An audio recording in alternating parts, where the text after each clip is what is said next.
Sous la pile de vêtements brûlés, il y avait le corps d'un homme. La victime était à genoux et penchée en avant sur le lit. Le corps est sans vie. Il avait été mutilé et poignardé à la tête. La grande brutalité de l'acte faisait penser à un mobile personnel. Non seulement le ou les meurtriers voulaient la mort du diacre, mais ils ont en plus pris soin d'effacer leurs traces. Qui pourrait bien s'attaquer à un homme d'église? Et pourquoi?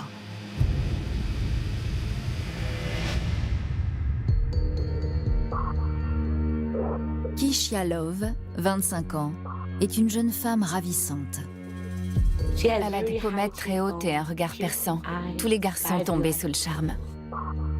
Keisha est passionnée par la mode et l'esthétique. Elle était très bien coiffée, toujours entre deux manicures. Elle aimait les beaux habits. Elle accordait de l'importance à son apparence. Keisha veut même en faire son métier. Elle aimait la coiffure et elle voulait monter son propre salon.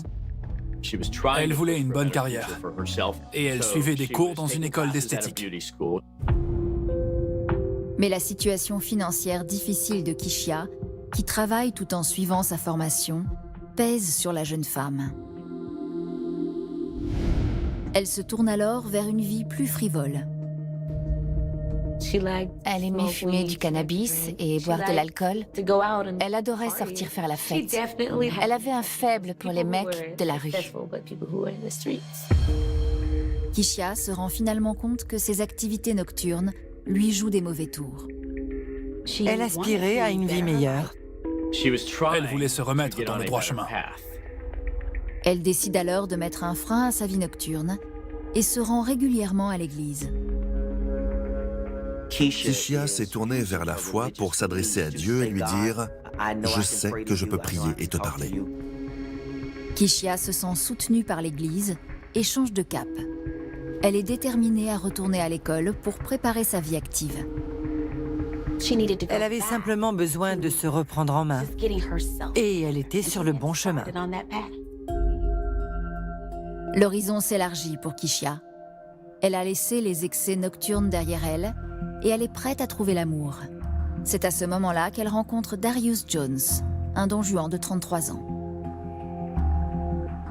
Keisha admire sa confiance en lui et son sens des responsabilités. Darius Jones est ce qu'on appelle un mauvais garçon. Il n'a pas peur de prendre des risques et de se mettre en danger. C'était un arnaqueur, toujours sur un mauvais coup. Les femmes sont souvent attirées par les profils autoritaires et puissants. Il lui apportait un sentiment de protection. Ne t'en fais pas, je te protège. Keisha recherchait ça, elle en avait besoin. Keisha n'a Dieu que pour Darius. Elle voulait être avec Darius à tout prix. Ils avaient un lien unique et elle était prête à tout pour le garder auprès d'elle. Elle espérait se marier avec lui un jour. Darius représentait un rêve pour Keisha. Cette vie dont elle rêvait. Il pouvait lui donner et il pouvait même lui promettre plus. Après quelques mois de relation, elle apprend qu'elle est enceinte. Elle imagine alors son avenir avec Darius, au sein d'une grande famille heureuse. Le fait d'avoir un enfant ensemble a renforcé leur lien. C'est comme si Darius lui disait « Je veux cet enfant avec toi, qu'on forme une famille ». Ils voyaient ça comme un signe divin. Dieu nous a envoyé cet enfant pour qu'on reste ensemble. Ce que Keisha ignore, c'est que cette relation va bientôt la pousser à commettre des péchés qui dépassent l'entendement. Nous sommes le 15 avril 2014, il est 14h30. Les enquêteurs du bureau du shérif de Jacksonville arrivent sur les lieux du crime où le corps brûlé de Jerome Stevens, le diacre de l'église du quartier, vient d'être découvert. Tout indiquait que le meurtre avait été violent. C'était un crime vraiment odieux. La police s'interroge. Qui a bien pu tuer un pilier de la communauté locale de façon si brutale? Et pour quelle raison? Au fil de l'enquête, la police découvre un complot glaçant impliquant une jeune femme prête aux pires atrocités pour l'homme qu'elle aime. Cet homme était un danger, une menace pour la société. En restant à ses côtés, elle jouait littéralement avec le feu.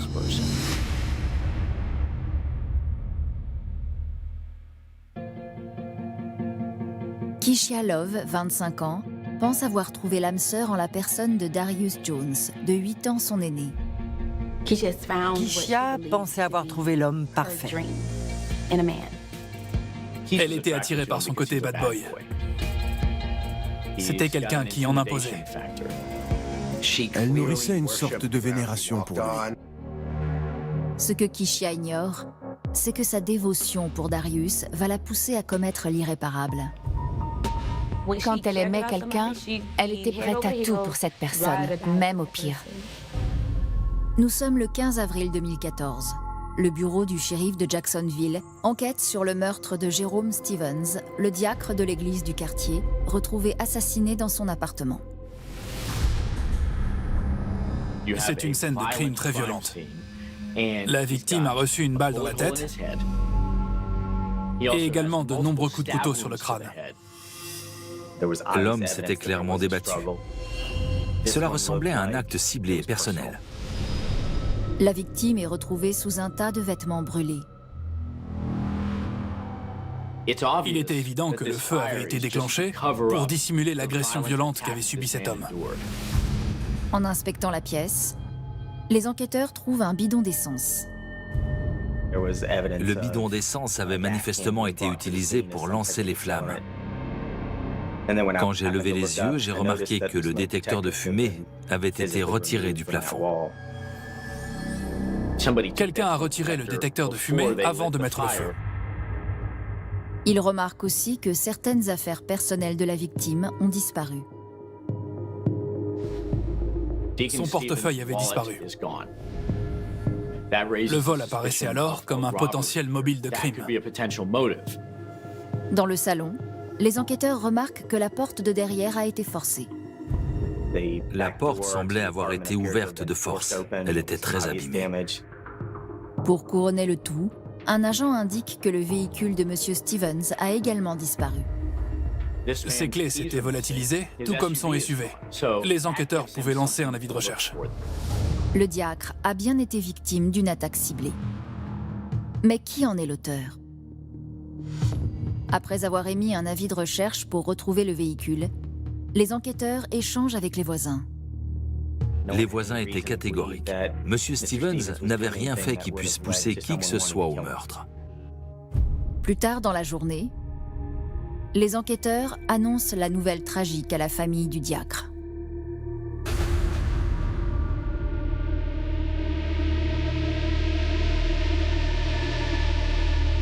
C'était invraisemblable.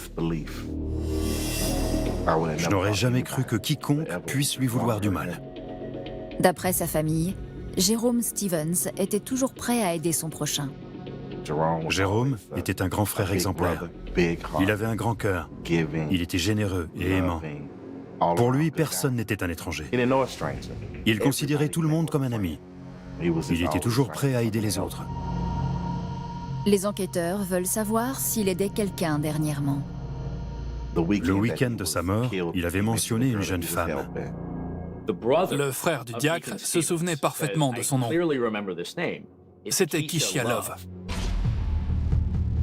C'était une mère en difficulté et M. Stevens avait décidé de lui venir en aide. La famille indique que M. Stevens a rencontré Keishia à l'église. Elle avait confié au diacre qu'elle traversait un moment difficile avec son copain, Darius Jones. Ils avaient du mal à joindre les deux bouts. Ils dormaient dans la rue ou étaient hébergés par des amis.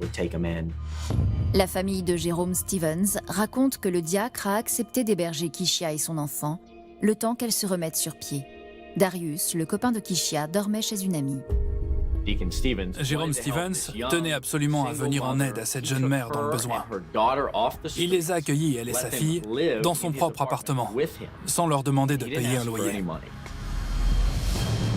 Mais les enquêteurs découvrent que les bonnes actions ne sont pas toujours reçues avec bonté. L'altruisme du diacre allait bientôt le mener à sa perte. C'était un acte ciblé. L'auteur du crime était une connaissance, un ami, quelqu'un qui avait une relation avec M. Stevens. C'était un homme d'église, un prêcheur. Il croyait sûrement pouvoir aider l'auteur du crime et ça lui a coûté la vie.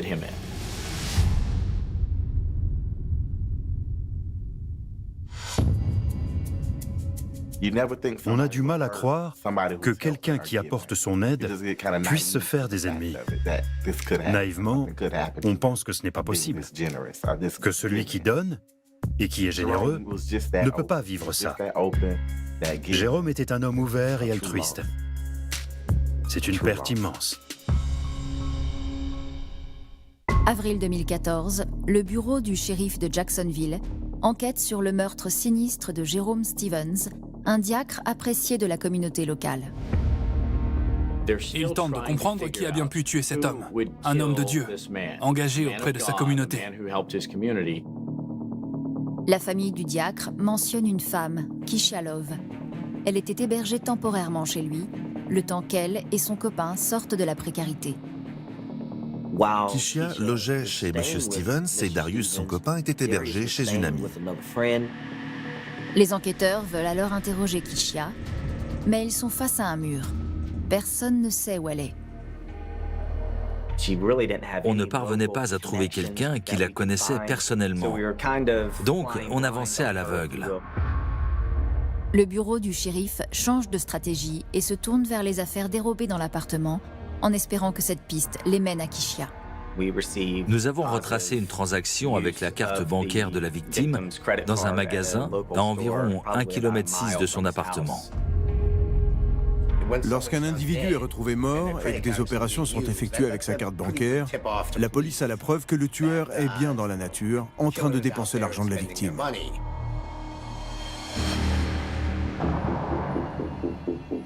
Les enquêteurs se rendent à la supérette et examinent les vidéos de surveillance. Un homme et une femme ont en effet tenté d'effectuer un achat avec la carte bancaire de M. Stevens. Le paiement n'est pas passé et ils ont payé en liquide. Le panier d'achat du couple attire l'attention des enquêteurs. Ce soir-là, ils ont acheté du lait en poudre, des couches pour bébé et 2 boissons. Pour les enquêteurs, la femme présente sur la vidéo n'est autre que Keisha Love, la jeune mère que le diacre aidait avant sa mort. Et l'homme à ses côtés est son petit copain, Darius Jones. J'ai demandé à la banque de M. Stevens de maintenir l'utilisation de la carte bancaire pour pouvoir tracer de futurs achats. Alors qu'ils terminent leur démarche à la supérette, les enquêteurs apprennent que le SUV volé a été retrouvé près d'une maison abandonnée. Dans la voiture, nous avons trouvé le détecteur de fumée manquant dans l'appartement de la victime. 2 bouteilles vides sont également retrouvées à l'avant du véhicule. Le couple de la supérette avait d'abord tenté d'acheter 2 boissons avec la carte de M. Stevens et avait finalement payé en espèces. Les enquêteurs continuent de surveiller les transactions sur le compte bancaire de la victime et une nouvelle opération a lieu. La carte bancaire a été utilisée dans une toute petite supérette du quartier et on s'est immédiatement rendu sur place. Sur place, ils montrent à l'employé une photo de la vidéo de surveillance. L'employé a reconnu la femme et nous a indiqué qu'elle vivait juste à côté dans une maison de 2 étages.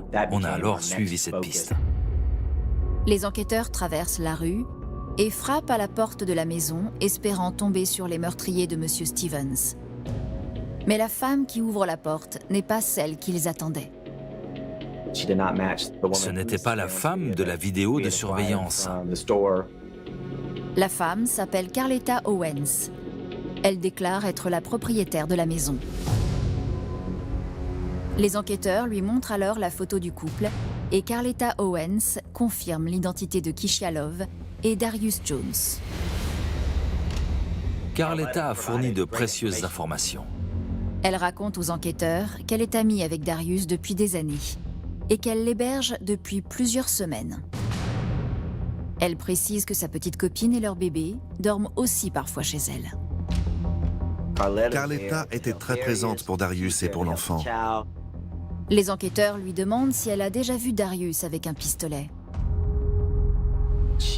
Elle a répondu qu'il avait toujours un pistolet sur lui. Il semblait évident qu'on était dans la bonne direction. Il lui demande si elle sait où se trouvait le couple la nuit du 14 avril. Carletta se souvient parfaitement de cette nuit-là.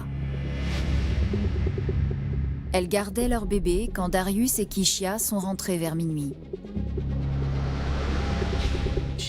Elle a indiqué qu'ils avaient ramené des couches et des affaires qu'ils venaient d'acheter à la supérette.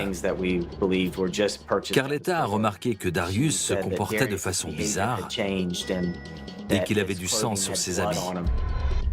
Carletta ajoute que Kishia semblait légèrement blessée. D'après elle, Kishia était blessée au bras. Les enquêteurs pensent alors que Kishia s'est blessée en forçant la porte de la victime.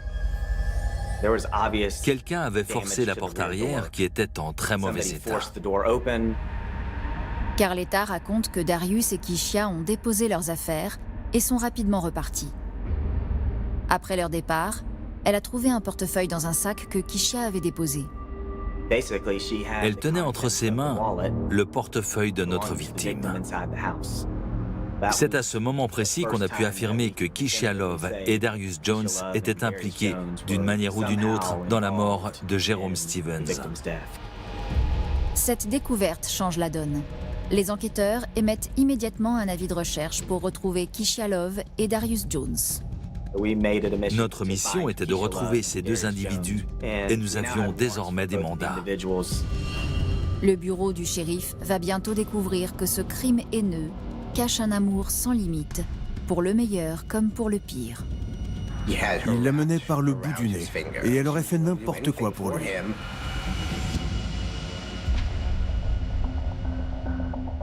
Printemps 2014.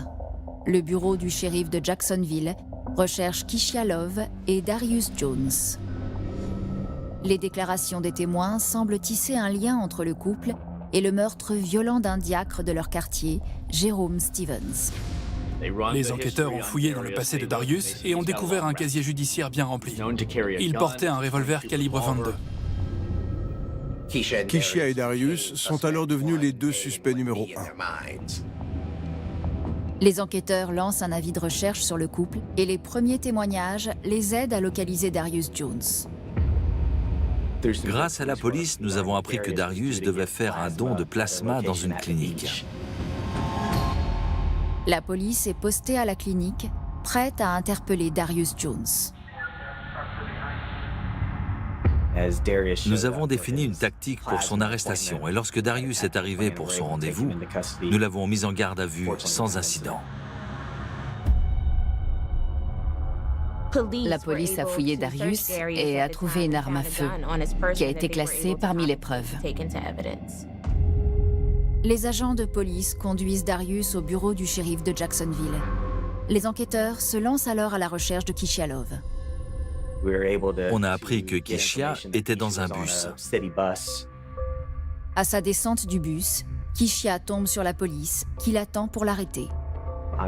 Elle était toujours blessée et portait son bras en écharpe, donc c'était facile de l'identifier. Comme son petit ami, Kishia n'aimait pas de résistance et est placée en garde à vue. Pendant tout ce temps, Carletta s'occupait du bébé. Après l'arrestation du couple, le bébé a été confié à la mère de Kishia. De retour au bureau du shérif de Jacksonville, les enquêteurs commencent leur interrogatoire avec Darius Jones. Ils lui demandent s'il connaissait M. Stevens. I've been to this house a few times, actually. Did you have any issue or beef with him? No. Did Keisha have any issue or beef with him? No. Darius est peu loquace, mais les enquêteurs insistent pour le faire craquer. I'm telling you, he's dead. And I need to know why. Because I know how, I know who, I know where, I know when. The only thing I need you to tell me is why. I didn't do anything to him. Less than 30 minutes after you killed him, you're using his card. Darius, look at me. I'm not bullshitting you. Listen. Well, yes, you are. Il multiplie les approches, mais Darius nie toute implication dans la mort du diacre. I didn't do anything to him. Darius n'était pas disposé à nous fournir quelque information que ce soit. Il niait tout en bloc. L'équipe tente alors une nouvelle approche, impliquer la parole de Kishia. On a fini par dire des phrases du genre « Ce n'est pas ce que Kishia nous a dit ». Le but était de lui faire croire qu'on en savait plus sur le sujet. Là, il s'est endurci. Il était clairement plus habitué à traiter avec les forces de l'ordre que Kishia, et il se doutait sûrement du fait qu'on tentait de le piéger. Après l'interrogatoire de Darius, les enquêteurs tentent leur chance avec Kishia Love, et son attitude en surprend plus d'un. Elle parlait tout doucement. On avait du mal à croire qu'elle ait pu tuer quelqu'un. Elle a été interrogée sur d'autres délits auxquels elle avait pu participer. Do you recall recently pawning a television? Okay. Do you remember where that television came from? Your boyfriend is who? Les enquêteurs ont alors sorti leur meilleure carte. Une image de la vidéosurveillance sur laquelle on la voyait dans la supérette en train d'essayer d'acheter des affaires pour son bébé avec la carte bancaire du diacre. Elle a rapidement compris qu'elle était coincée. Les enquêteurs sont sur le point d'apprendre la vérité et de découvrir qu'en un instant, la jalousie peut se transformer en violence.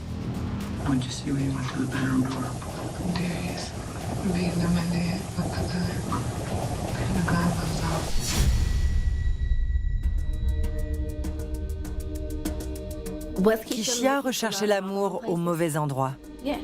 Au mauvais endroit et avec la mauvaise personne. Elle était totalement déconnectée de ses propres envies. Son sort était entre les mains de Darius, qui ne tenait pas ses promesses. Pendant tout ce temps, Kishia s'est déconnectée d'elle-même. Elle a perdu ses rêves et ses ambitions. Et elle s'est perdue de vue elle-même. Les enquêteurs interrogent Kishia Love, une jeune mère de 25 ans, sur le meurtre du diacre Jerome Stevens. Les enquêteurs soupçonnaient Kishia et son copain Darius Jones d'avoir orchestré ce crime odieux.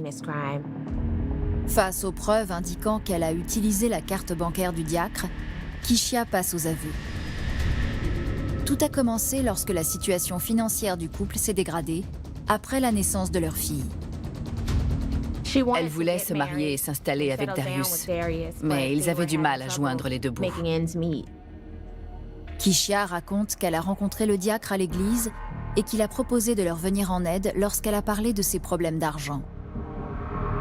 Monsieur Stevens a proposé d'héberger Kishia et son bébé le temps que leur situation se stabilise. Monsieur Stevens voulait prendre Kishia sous son aile. C'était un homme très généreux, qui agissait selon les préceptes de l'Église. Quand on est chrétien et qu'on voit quelqu'un en difficulté, on l'aide. Il lui rendait de nombreux services en allant acheter du lait en poudre, des couches et tout ce dont Kishia avait besoin. Il faisait tout pour l'aider. Kishia raconte aux enquêteurs que Darius insistait pour s'installer avec elle chez le diacre. Il ne voulait pas qu'elle vive seule avec un autre homme. Lorsque Kishia a demandé à M. Stevens si Darius pouvait les rejoindre, il a refusé.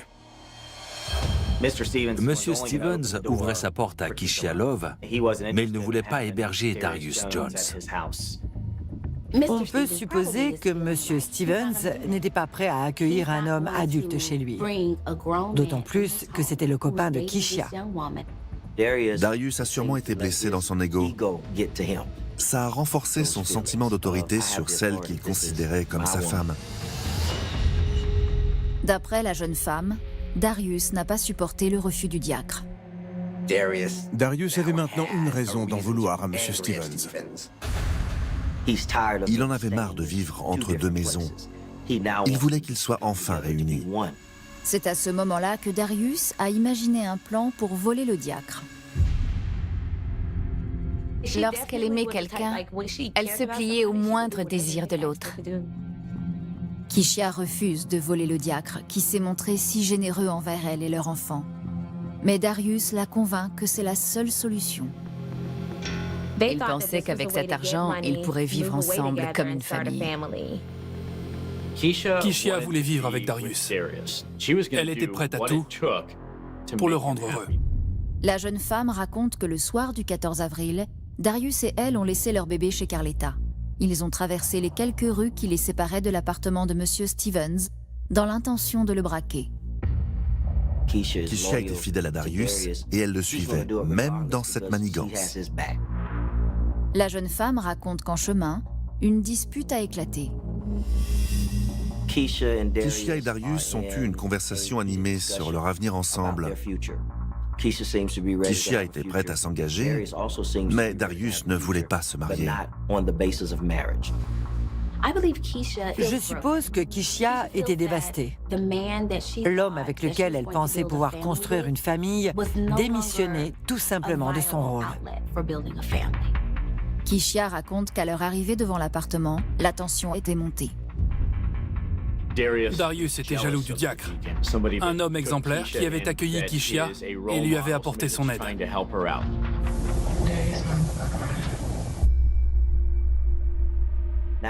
Darius voulait reprendre le contrôle de la situation.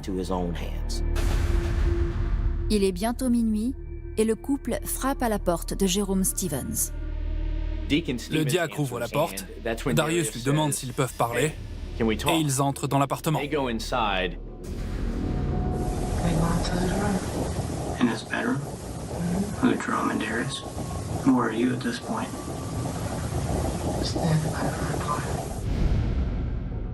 On peut supposer que Kishia n'était pas avec eux dans la pièce et qu'elle n'entendait pas ce dont ils parlaient. Kishia raconte que la situation a alors dérapé. Okay, you hear him tussling? La jeune femme se dirige vers la chambre pour voir ce qu'il se passe. What did you see when you went to the bedroom door? Darius beating him in the head with a gun.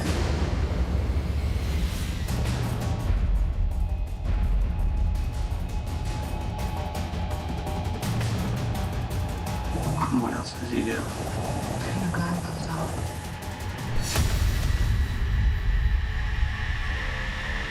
Points it at him and it goes off. Yes. Kishia dit être paralysée par la peur. Kishia assistait à la scène, certainement paralysée. Elle ne comprenait pas ce qui s'était passé. Monsieur Stevens est encore en vie, mais ses blessures sont sévères. D'après Kishia, Darius va alors dans la cuisine chercher un couteau. Il poignarde ensuite le diacre à plusieurs reprises. Kishia a déclaré n'avoir pris part à aucun de ces actes. Kishia crie à Darius d'arrêter avant de courir vers la porte. Kishia voulait s'enfuir. Elle avait peur pour sa vie. Darius l'a suivie et lui a demandé « Tu es avec moi ou tu es contre moi ? Tu me soutiens ?» Darius voulait le soutien inconditionnel de Kishia. La jeune femme explique aux enquêteurs qu'elle finit par céder. Peut-être qu'elle n'avait aucune idée de ce qu'il s'apprêtait à faire, ou qu'elle avait peur qu'il s'en prenne à elle si elle partait. À partir de ce moment-là, Kishia a fait tout ce que Darius lui demandait. Elle était prête à tout pour lui. C'est comme si elle avait suspendu son propre jugement et n'était plus qu'un prolongement des désirs de Darius. Elle continuait de croire que Darius était le bon. Elle pensait qu'ils allaient pouvoir fonder une famille ensemble. Kishia raconte que Darius a pris le portefeuille et les clés de M. Stevens et qu'ils sont partis avec sa voiture. Ils ont pris la vie d'un homme qui avait fait confiance à Kishia. et qui lui avait ouvert sa maison. Le couple s'arrête alors dans une supérette, puis chez Carletta, avant de retourner à l'appartement du diacre avec un bidon d'essence pour effacer les preuves. Ils passent alors par la porte de derrière. Ils ne veulent pas risquer d'être vus par les voisins. Le couple entasse des vêtements sur le corps de la victime.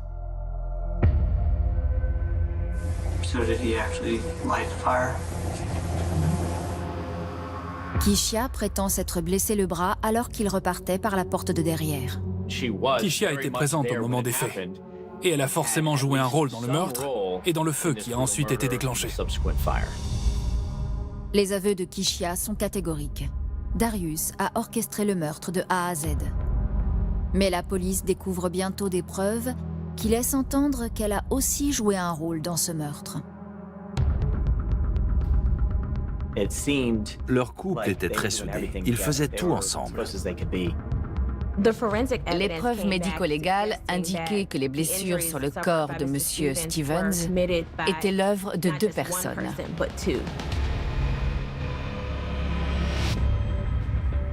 Keisha Love, 25 ans, et son petit copain Darius Jones, 33 ans, sont en garde à vue pour le meurtre d'un diacre de l'église du quartier, Jerome Stevens. Monsieur Stevens était un homme d'église au grand cœur. Il hébergeait Keisha et son bébé le temps qu'elle puisse se payer un logement. Lors de l'interrogatoire, Keisha reconnaît avoir été témoin du meurtre de Monsieur Stevens. Cependant, elle prétend n'avoir rien pu faire face à la colère incontrôlable de Darius. Peut-être que Darius a tué le diacre sous l'effet de la colère et de la jalousie. Les actes de Keisha en disent long sur sa loyauté envers Darius. Elle n'est pas intervenue et elle n'a pas tenté d'arrêter le massacre. L'emprise de Darius sur Keisha semble sans limite. Keisha ne voulait pas être mère célibataire. Elle ne voulait pas se retrouver toute seule. Darius exerçait une emprise sur Keisha. Et quoi qu'il fasse, elle l'aimait. Et elle voulait être avec lui. Pour les enquêteurs, quelque chose ne tourne pas rond. Selon eux, Keisha était plus impliquée dans le meurtre qu'elle ne voulait bien le reconnaître. Ils examinent les éléments médico-légaux et remettent le témoignage de Keisha en perspective. L'autopsie confirme la brutalité du meurtre. Il y avait des blessures à la tête dues aux coups de pistolet. Mais le plus troublant était que le crâne de la victime présentait de nombreuses blessures au couteau. Quelqu'un avait infligé des blessures supplémentaires à la tête du diacre. L'autopsie révèle que les blessures semblent le fait de 2 agresseurs, et non d'un seul. L'autopsie nous a par la suite indiqué que certaines blessures semblaient avoir été causées par une femme ou une personne avec très peu de force, puisqu'elle n'était que superficielle.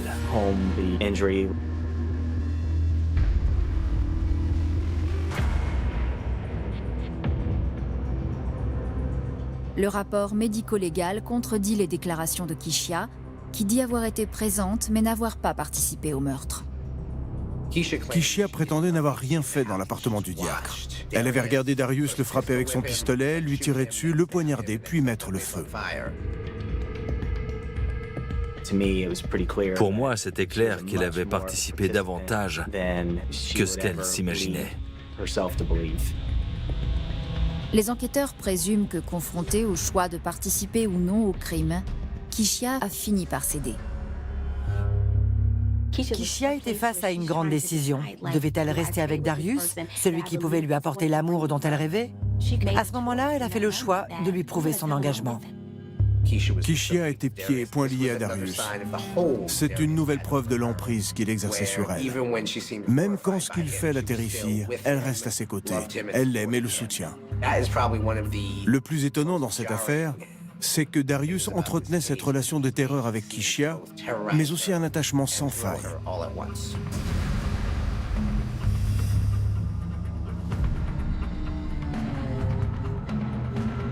Les enquêteurs montent progressivement leur dossier contre le couple.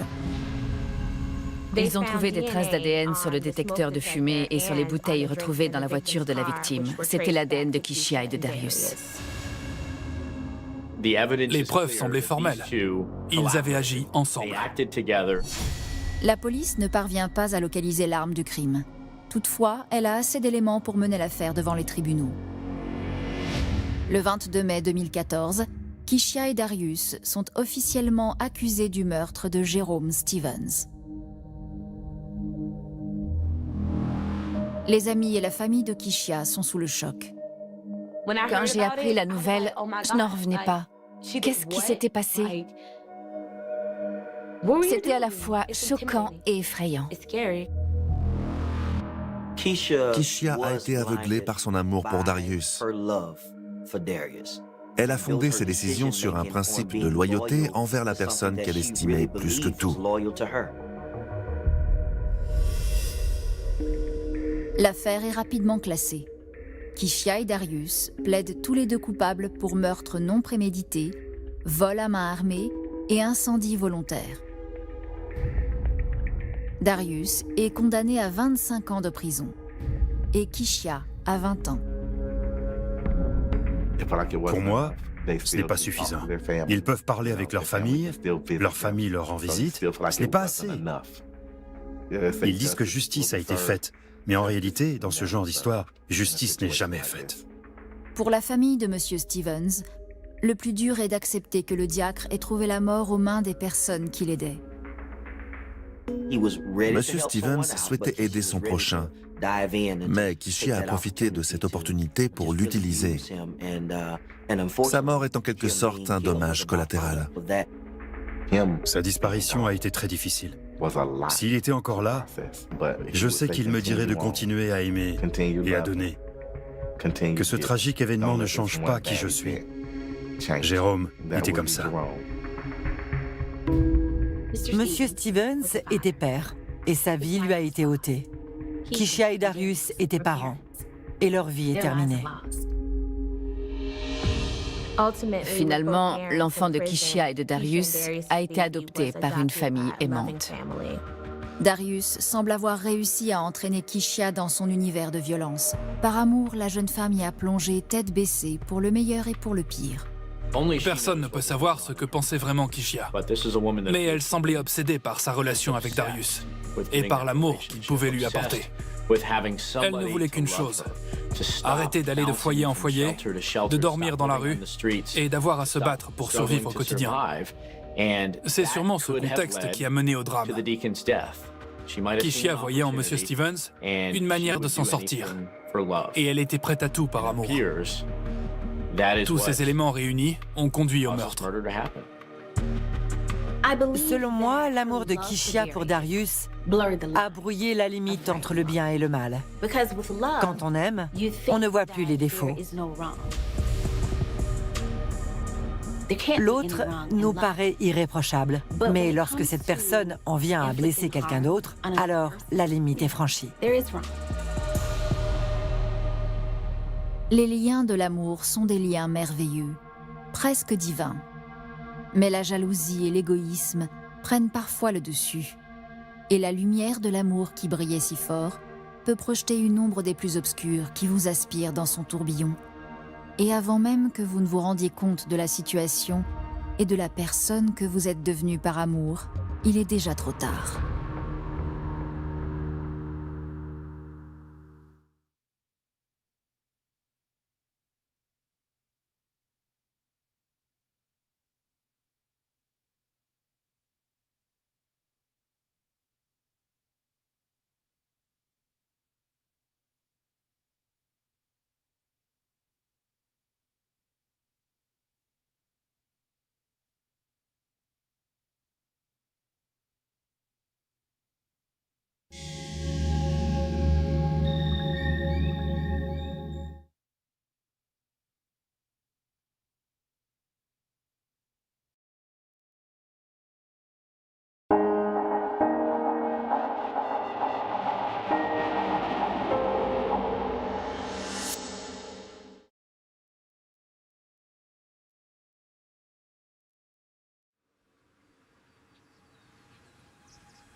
L'amour est un sentiment très fort. Il vous pousse à